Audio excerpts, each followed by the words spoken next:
Chief Mike Ozekhome have lent his voice to speak against corrupt judicial system and judges, and to also explain to the world how harmful it is to the system. In fact, he said that a corrupt judge is very harmful to the society, and it is more harmful than someone running on the street with dagger. And this is why Dele Farotimi has been shouting against the irregularities that is going on in our judicial system in this country. And you all know that it's because of those irregularities that give birth to this book that is now causing problems. In fact, let me allow you guys to listen to the Microsoft word Chief Mike Ozekhome drop on this video, and after that I'll be back. Let's go there. Without the court system, I can tell you there will be no society at all. Let us make no mistake about that. No matter how you lampoon the judiciary, no matter how you abuse judges, sitting or retired, no matter how you abuse lawyers, legal practitioners, the truth is that without the judiciary, without the legal profession, there can be no society. We may as well go back quietly, regress into history, into the Hobbesian state of nature, where life was short, solitary, nasty, and brutish. So it is because that all the balance of scales between feuding parties. Otherwise, we may also end up carrying cutlasses. So, the role of the court, therefore, is very sacred. Judges are God's representatives here on earth, because society has decided to make them so.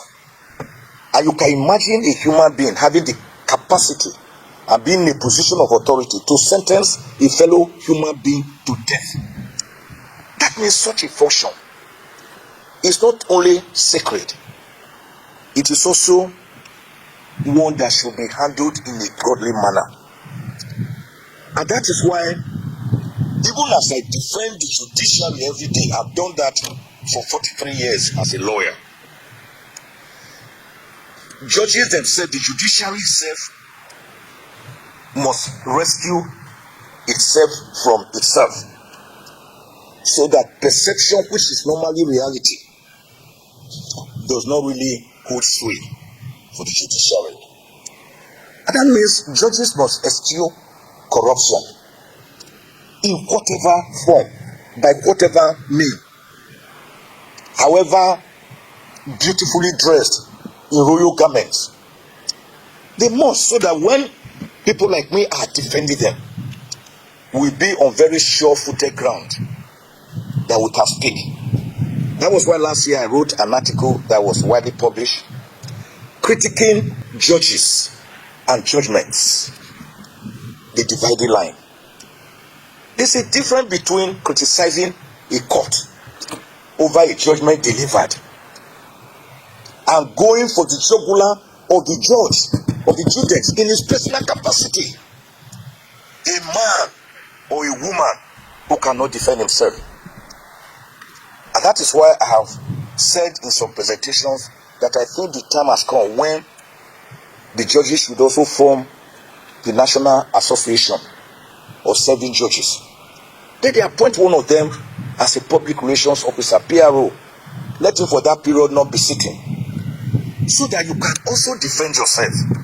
Because the right of reply has been given to us, and it's right from the Garden of Eden. We saw it applying in the principle of audio teram pater, when God decided to give Adam and Eve a fair hearing in the Garden of Eden. Even though being omniscient and omnipotent, he had already seen the sins they were committing. So that is why the one case, in one the Justice Iwapo's lecture, and in another case quoted by Justice Uwais, revered former CJN, it was said that a corrupt judge is more harmful to society than a man who runs amok with a dagger in a crowded street. The latter, that is the man who runs amok in a crowded street, can be restrained physically, but the corrupt judge deliberately destroys the moral foundation or society and causes incalculable distress to individuals through abusing his office while still being referred to as an honorable. Judges must always bear this in mind when they are deciding cases.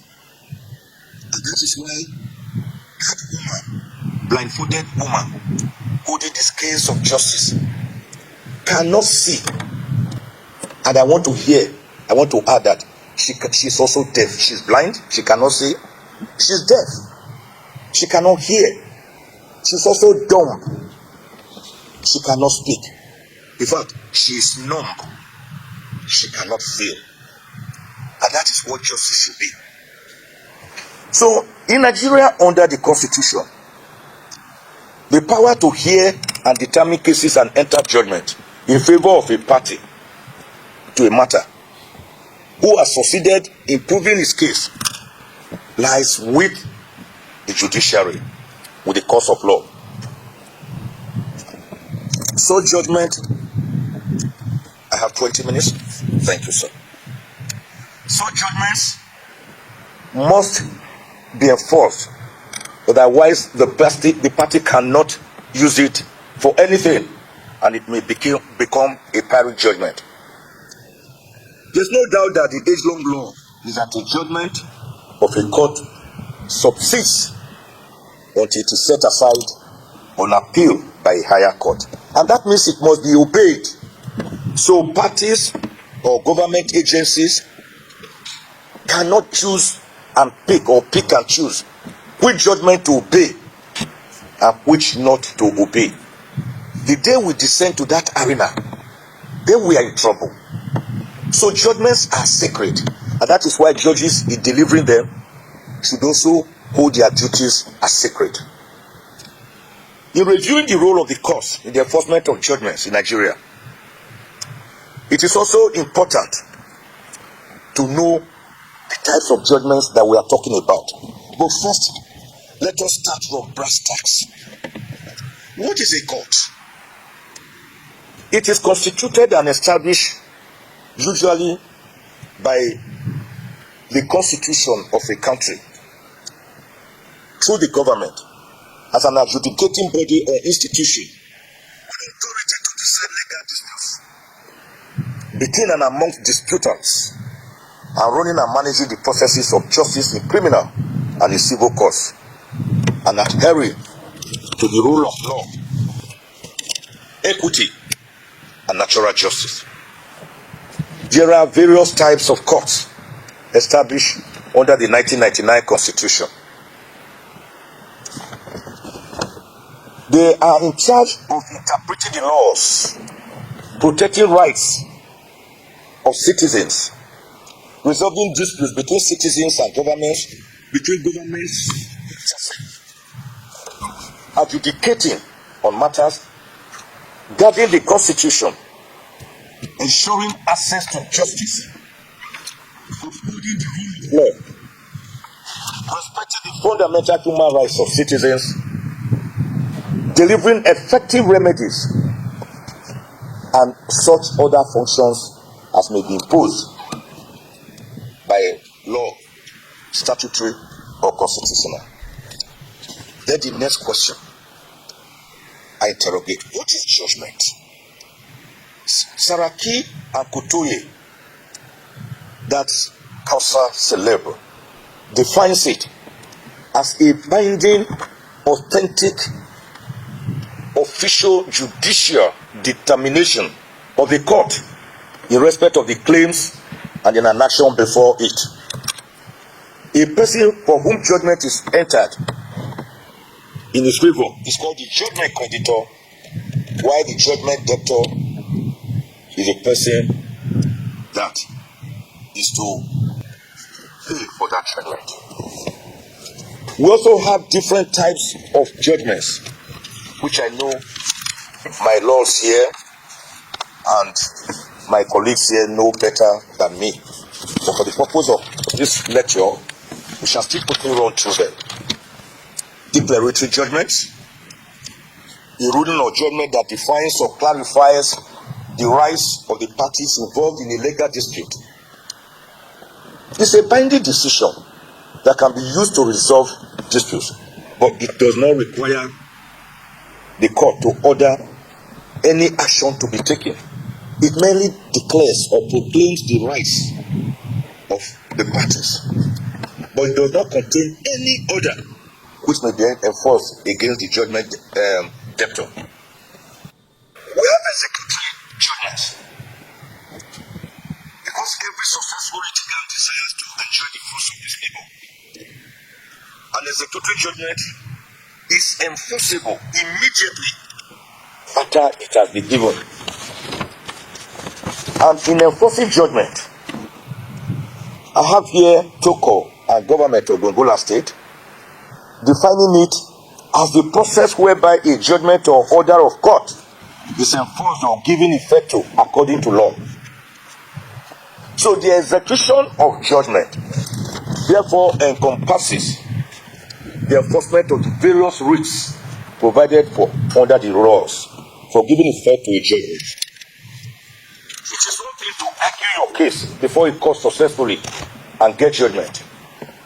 It is, however, another thing for the judgment creditor to objectify the fruits of his labor as contained in the judgment. Otherwise, the winning party will end up with a barren judgment, a barren victory, a barren trophy. We have money judgments. We have modalities in money judgments for modalities for enforcement of monetary judgments. This process is adopted by a judgment creditor in a court to levy execution against the property of the judgment debtor, whether movable or immovable. It should be noted that property must be within the jurisdiction of the court. Otherwise, the judgment will not be enforced there. Under the enforcement of judgment rules, it can only be issued at the expiration for monetary judgment 3 days from the date of delivery. And such judgments are the judgment creditor. Property can be sold after the expiration of 5 credits. We have garnishing proceedings when the judgment debtor has money due to him in possession of another person, such as a bank or other financial institution. Under this procedure, the court will order that third party or the financial institution acts as a garnishee based on an application filed by the judgment creditor or his counsel to pay the judgment debtor's money in their possession to the court. The court, upon receipt of the money from the third party, shall subsequently pay it to the judgment creditor as settlement of the judgment debt. We have judgment summons. Under the judgment summons, the judgment creditor initiates the process to court for the issuance of a judgment summons and invites the debtor to court to answer or note questions regarding his means. Pursuant to Section 63 of the Sheriff and Civil Processes Act, the outcome of the invitation are: 1. The judgment debtor may be committed to prison for failure to settle the debt when it is on record that he has refused to pay the monetary value. 2. The court may give an order attaching his property for sale. 3. The court may give an order for payment in installments. And 4. The court may give an order for the discharge of judgment debtor from prison. Small water. Water. I can't have 6 more. You just told me I should have 10 minutes now. We have sequestration, which is a process initiated at a high court, which is also similar to a writ of verification. Then we have judgment for possession. Under it, you have writ of possession, applies to cases of recovery of premises. Then you have warrant of possession, Then you have commuter order. Another head is judgment for the delivery of goods. This is where the judgment obtained is for the delivery of goods for the judgment debtor to the judgment creditor. So in all this, the role of the court is critical in ensuring that legal judgments are paid and that parties comply with court judgments, orders, rulings, and decisions. And the courts of law have several roles to play in this enforcement process. There are judgment enforcement mechanisms by which courts provide various mechanisms to enforce judgments, including rates of execution, garnishment, and attachments. And these tools allow the winning party to collect what is owed to them. Hearing of enforcement actions, motions, and applications related to enforcement of judgments. You have contempt of court proceedings. If a party refuses to comply with a court order, the court may hold them in contempt. Courts have judicial oversight to ensure and oversee the enforcement process, that it complies with the law and that they are legal. We have the ADR, which courts use to allow for mediation and negotiation to resolve enforcement of disputes. We have appeals and judicial review. We have equitable reliefs, which a party may also take through issuance of injunctions and such ancillary reliefs. We have support for creditor rights. We have public policy considerations. Then we have the issuance of summons. So in all this, the role of the courts is one and the same as the role of the courts in obtaining the judgment itself in the first instance. All the procedures for the enforcement and execution of judgments, whether monetary, possessory, or recovery of land or premises, as I explained above, are two powers vested in the courts by the Constitution and statutes and laws.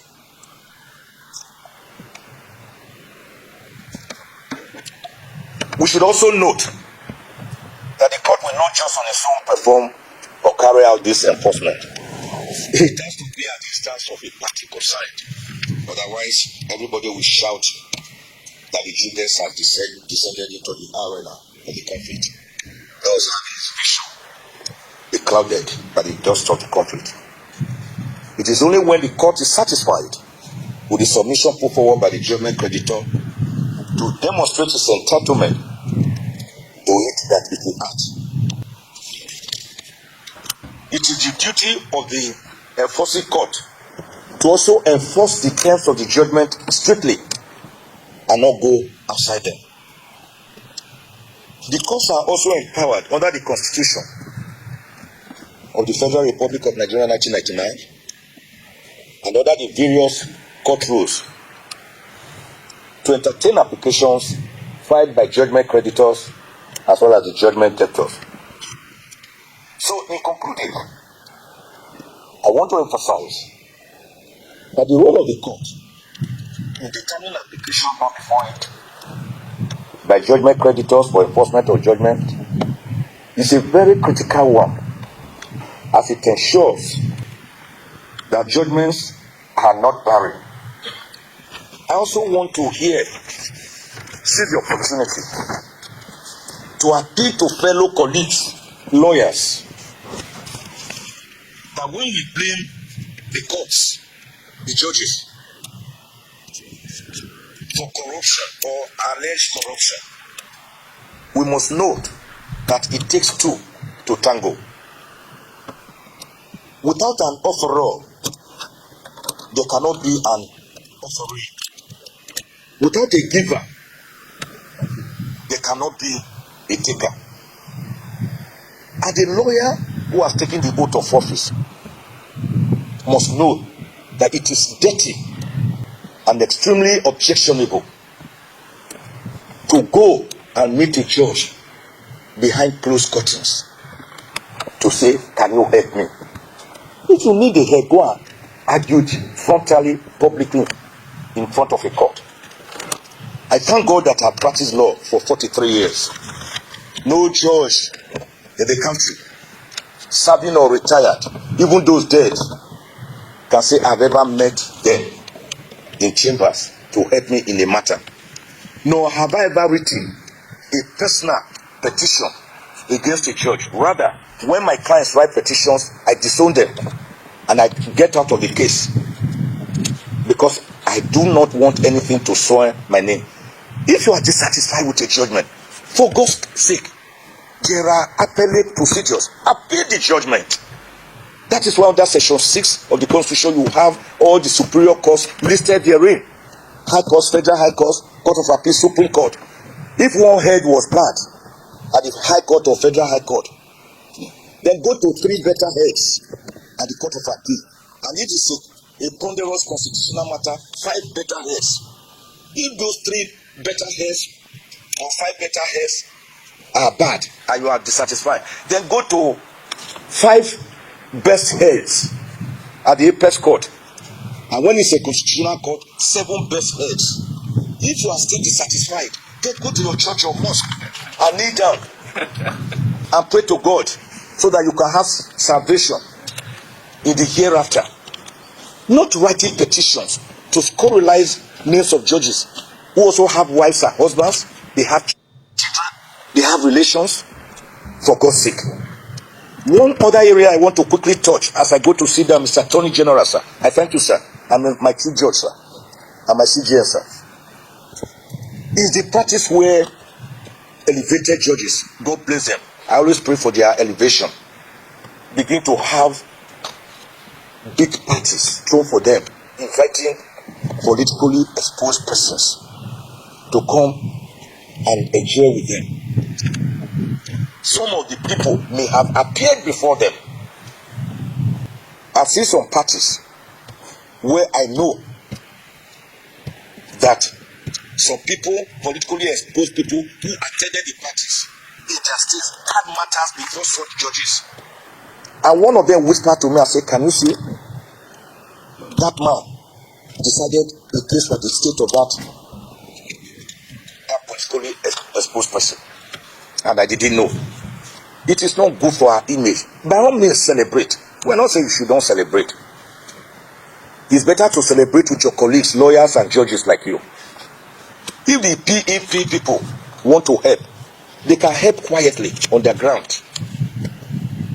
Maybe words of encouragement, maybe buy you some books. Even if he has to give you money, it is not bribe, because he's just gifting you for exiting the lower court and going to a higher one.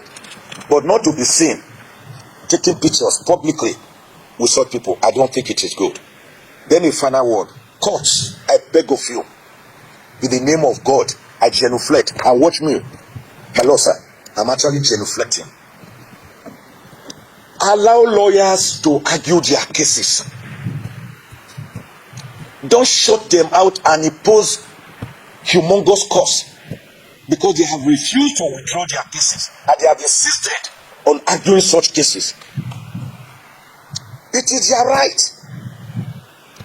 I lost 1 year in the University of Ife to read law. I lost 1 year because I was reading English.